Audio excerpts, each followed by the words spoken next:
लेकिन 7वें वेतन आयोग के बाद अब 8वें वेतन आयोग में अब कर्मचारियों की सैलरी कितनी बढ़ेगी, ये भी स्क्रीन पर आप देख सकते हैं कि कितना अंतर आ जाएगा कर्मचारी की सैलरियों में। लंबे समय से कर्मचारी इसकी मांग भी कर रहे थे और लेकिन ये माना जा सकता है कि 17-18 महीने का जिक्र किया जा रहा है, लेकिन ये पैसा मिलने में केंद्रीय कर्मचारियों को करीब ऐसा माना जा सकता है कि 2028 तक का भी इंतजार करना पड़ सकता है।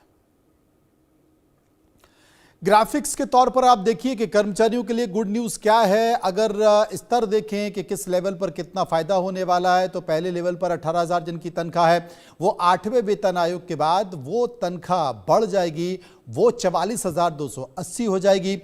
दूसरे स्तर पर जिनकी तनख्वाह 19,900 रुपए है वो बढ़कर 48,974 हो जाएगी। तीसरे स्तर पर अगर आपकी सैलरी तनख्वाह 21,700 रुपए है तो वो 53,466 रुपए हो जाएगी।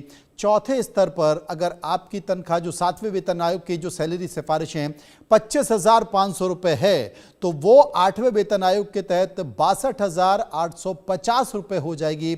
और 5वें स्तर पर 7वें वेतन आयोग में जो बेसिक सैलरी है वो 29,200 है, तो 8वें वेतन आयोग की जो बेसिक सैलरी है वो 71,923 रुपए हो जाएगी। और इसका इंतजार लंबे समय से केंद्रीय कर्मचारियों को था। संभव हमारे साथ मौजूद हैं। संभव, अगर देखा जाए तो जो 8वें वेतन आयोग की जो सिफारिशें की गई हैं, गठन के बाद की गई है, उम्मीद ये की जा रही है कि करीब करीब 18 महीने का समय रखा गया है, लेकिन इसमें वक्त भी लग सकता है। ये कहा जा रहा है कि 2028 तक ये जमीन पे उतर सकता है और जो तमाम केंद्रीय कर्मचारी हैं उनके अकाउंट में पैसा आ सकता है। जी बिल्कुल, देखिए आपने हमारे दर्शकों को डिटेल से पूरी बात बता दी और ग्राफिक्स के ज़रिए भी समझाया कि सैलरीज का इंक्रीमेंट या जो डिफरेंस होगा, अंतर होगा, वो कितना होगा।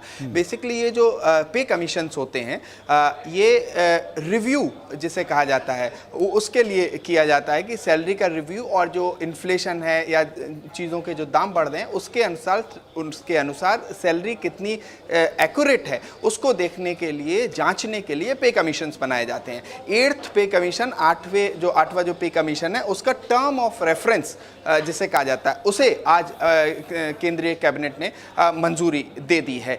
3 मेंबर्स की ये बॉडी है पे कमीशन, 8वां पे कमीशन जो है, और ये लगभग 18 महीनों में, जैसा आप हमारे दर्शकों को बता रहे हैं, कि वो अपनी रिपोर्ट देगा। इसमें सुप्रीम कोर्ट की पूर्व जज जस्टिस रंजना देसाई और पुलक घोष जो IIM बेंगलोर के प्रोफेसर हैं वो हैं, और उसके बाद पंकज जैन एक तरह से इंडस्ट्री का एक डिफरेंस देखने के लिए उनको रखा गया है। तो ये 3 मेंबर टेम्परेरी बॉडी है, परमानेंट बॉडी नहीं है, टेम्परेरी बॉडी है। अपने रिकमेंडेशंस देगी, अपने सुझाव सरकार को देगी। उसके टर्म ऑफ रेफरेंस को आज मंजूरी मिल गई। अब ये जो टर्म ऑफ रेफरेंस है इसे अलग अलग राज्य सरकारों को बताया जाता है। इसके बाद ये आयोग अपना काम करेगा और उसके बाद ये अपनी सिफारिशें सरकार को देगा कि महंगाई इतनी बढ़ गई है तो इस अनुसार सैलरी बढ़ जानी चाहिए, या जीवन जीने का जो स्तर है उसमें ये फर्क आया है, क्योंकि जो इन्फ्लेशन है जिससे हम कहते हैं कि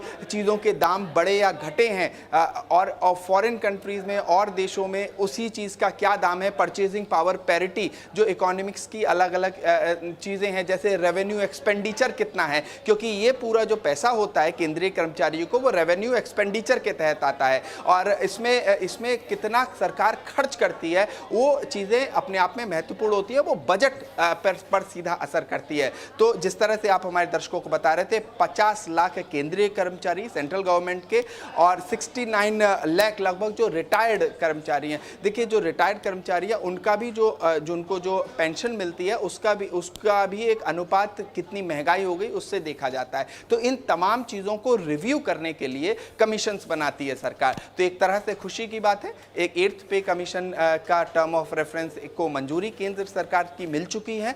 इसके बाद ये अपनी सिफारिशें देगी और सिफारिशों के बाद सरकार लगभग 18-19 महीने, जैसा आप हमारे दर्शकों को बता रहे हैं, वो इसको लागू करेंगे। अब संभव तमाम राजनीतिक पार्टियों के नेताओं के मैं बयान सुन रहा था, जो विपक्षी पार्टियां हैं, महागठबंधन के सहयोगी हैं, वो इसे चुनाव से जोड़कर देख रहे हैं। वो ये कह रहे हैं कि साहब चुनाव चल रहा है इसलिए रेवड़ियों का संकेत देने की कोशिश की जा रही है।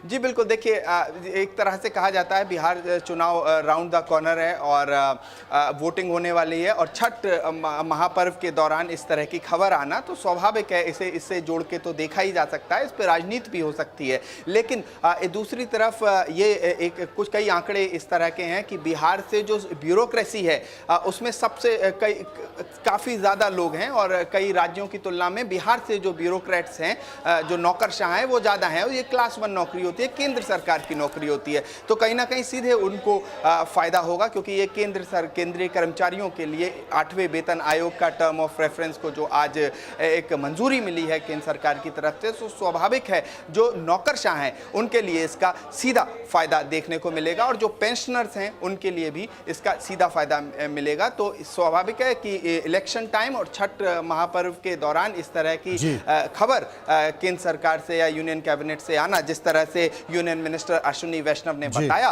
तो ये स्वाभाविक है।